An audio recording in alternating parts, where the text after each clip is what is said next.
Hello there. Um, so today I wanted to make a bit of a longer video. I've not done a longer video for a bit of a while now, because I've been I came up with the idea to sort of do the like martial arts thought series, and I'm still doing that obviously. That's a series to have like shorter bits, random bits of information or ideas that we want to discuss um, about martial arts, and it's good for me to keep content, getting that habit of making stuff for people to help people out with random bits and pieces of martial arts of it.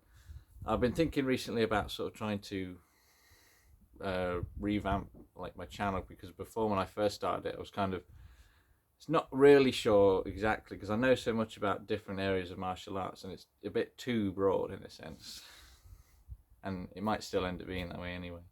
But I wanted to try and focus on making some new stuff. That's why I'm doing the martial arts thought series, and I'm also might start doing some more videos that are longer, like this one. So hopefully you'll get some good information out of this, something that's useful towards you, for you. So today I wanted to make a video that's about gradings, so martial art gradings, typically traditional martial arts. I think I did a MA Thoughts video about gradings and my idea, like what you think about them. But this is going to be how to actually do well at them, because I think most traditional belt gradings they'll either be pass or fail, or they'll be like a merit system. So it'll be like pass, credit, honors, or merit honors, or distinction, whatever. It'll be some kind of like, you got it, then you got it, you did it well, and then you did it really well, like top sort of percent that's really hard to get. Either way, even if it's a pass or fail system that you do, or whatever your school you're training through, I'd still recommend applying these principles that I'm going to try and explain today, because it only helps you out, really. It only makes you better. The better you can do for gradings, the better you'll be as a martial artist. You just use the grading as the motivation to improve your technique. Really, that's the best way to think about it. But if there is a system where you got like a pass, and then there's a good pass, and then there's like an excellent pass, it's really hard to get. I'd recommend always aiming for the highest standard. And of course, it's hard to do. But I'm going to try and explain how I've managed to do it. So the club that I go to, I've been going for almost 11 years now.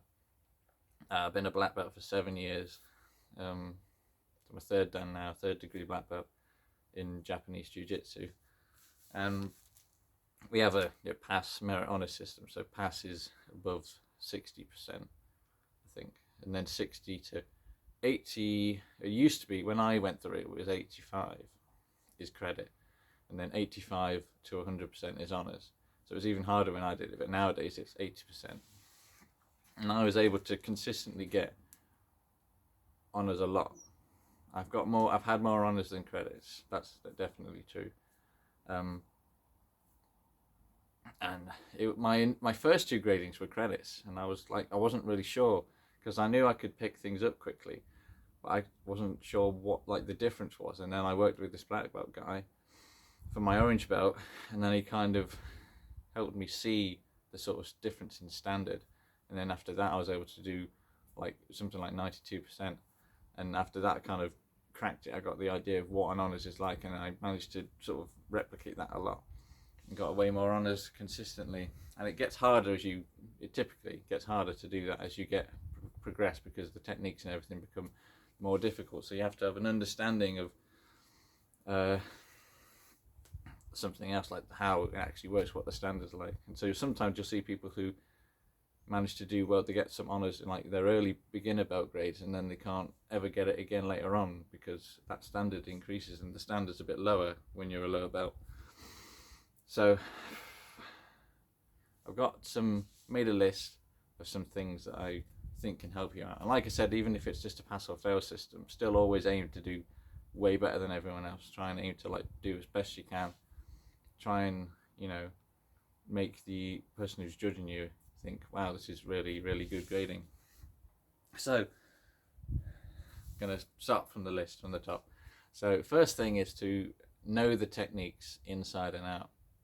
Sounds like obvious thing, but really drill the techniques until you can't stand them anymore. You're bored of them. You know them inside out. You know all aspects of it. That's just the repetition side of things. You've got to do it continuously, but you've got to make sure that it actually is correct. You can't just, if you can drill in something that's not right, you're just going to get really good at doing something that's bad, basically. So you got to make sure that you're always asking your instructor, is this right, and you sort of constantly tweaking it. So you're constantly doing it, and also making sure that what you're doing is correct.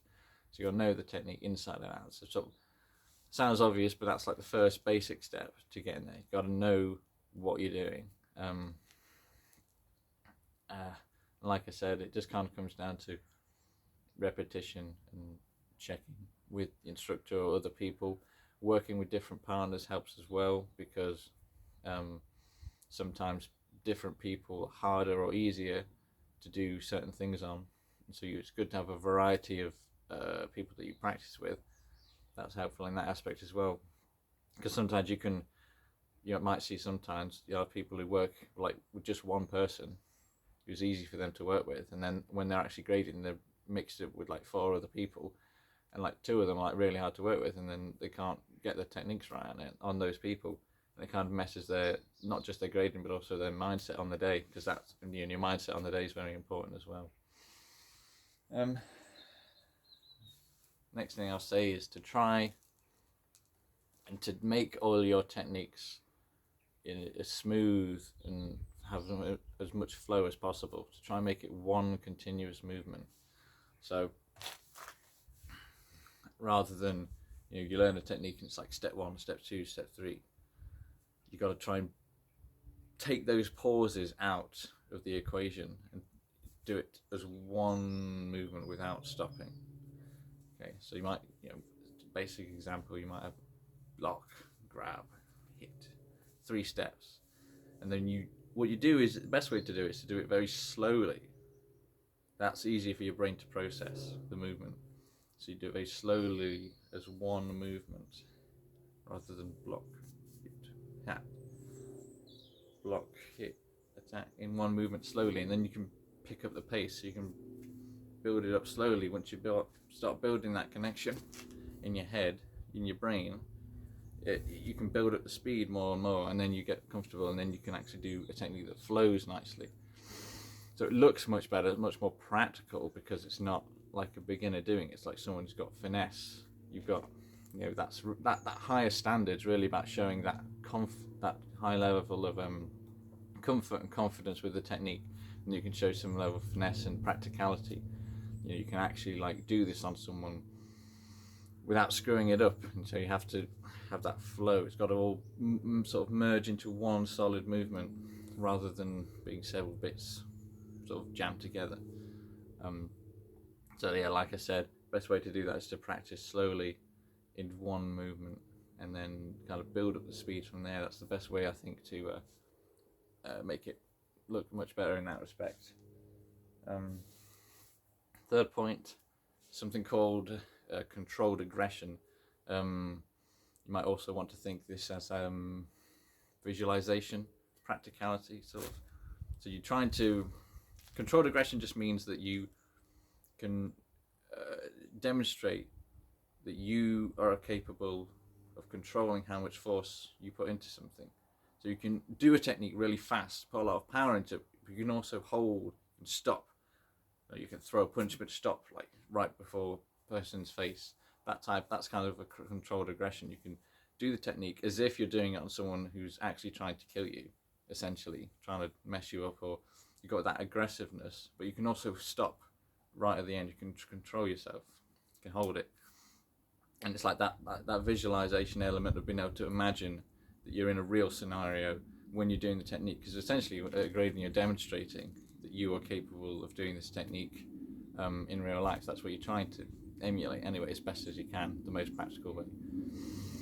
So you kind of have to have this kind of mindset of I'm trying to kill this person, but then you also got to control, because if you go too hard, and then because lower people who are like obviously like not as good can't control themselves as well, so they'll put a lock on or something, they'll do something too hard and they'll actually injure or hurt someone that they're doing it on, and that's not good. That's not controlled aggression. That's just aggression basically. So you need to have that control, but also it's a higher level sort of skill that if you can demonstrate that, it's a good sign that you're competent. So it's always a good thing for any sort of grading when you're being judged by an examiner.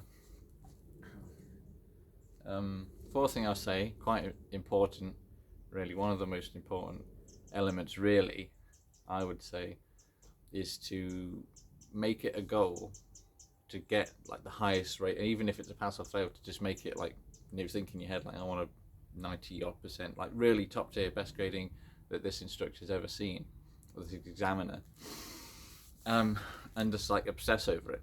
Just kind of make, because you need that emotional involvement. You need to really obsess over it, make it a goal, something you really want to do every time.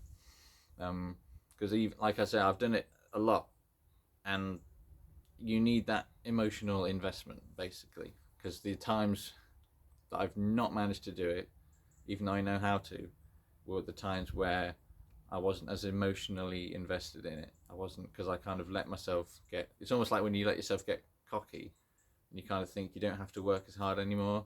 It's kind of like that basically. So you need that desire inside. You need to invoke that emotion. That emotion will drive you to actually take action to do the hard work, because essentially you think this is the scale to get to the highest standard. From here to here, this is learning the technique, and then here to here is kind of like getting good at the technique, and then from here to here is all the extra work you got to do to get from like 70% good to like over 80% good. There's a lot of extra work for just like a small amount of extra percentage in terms of like the standard, but it's really worth it. It makes a big difference and it's very noticeable. So to be able to put all that extra work in that you don't even realize a lot of the time, you need that emotional investment. So you need to make it like a goal that you really want to achieve, and that you want to like obsess over it. Especially in like the build up towards your grading, maybe the 2 weeks beforehand, you want to really, it's like your primary focus, everything you're thinking about, and you're constantly going over everything in your head a lot. And when you're actually training, you have like real focused sessions.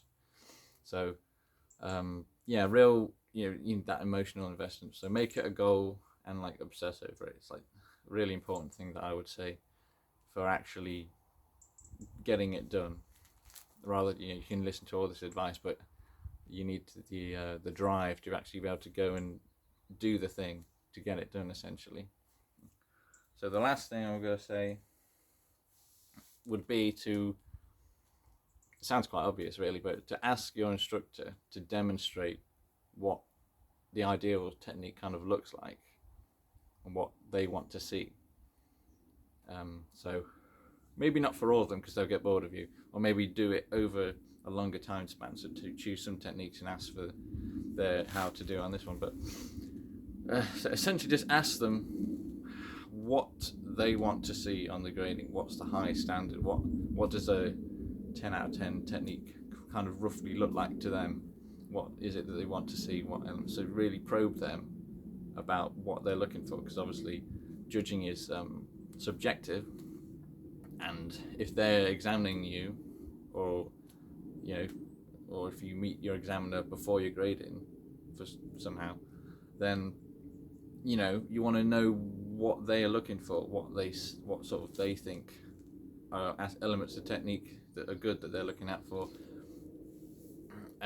So just picking their brains, essentially trying to draw their experience and knowledge out of them for the higher detail, higher standard, because a lot of the time someone who's teaching will only operate at the sort of either like the basic learning level or like the sort of mid-range level. A lot of the time someone who teaches will very rarely operate teaching someone at the very high standard level stuff, because most people operate in this sort of lower mid-range. It's very rare that they'd even think about going mega detailed, because a lot of the time you go too detailed and ask for too much, it kind of messes people up and they don't retain anything. So you need to go find them and like pull them into that higher range and like ask specifically, what are these high detail elements that you're looking for. So that's essentially sort of 5 things that I would say are really helpful for making you get a high standard in grading. And like I say again, even if it's pass or fail, you still always want to aim for that highest standard. You want to make it noticeably better than everyone else, because it just makes you better as a martial artist. It only serves you to reach that high level. It just makes you more competent, which is what you want. It's why you go there, essentially. That's a bit it for this video. I just wanted to talk about gradings and give some advice, share my experience. Let me know if you found it useful. Thanks for watching, and I'll see you in the next one.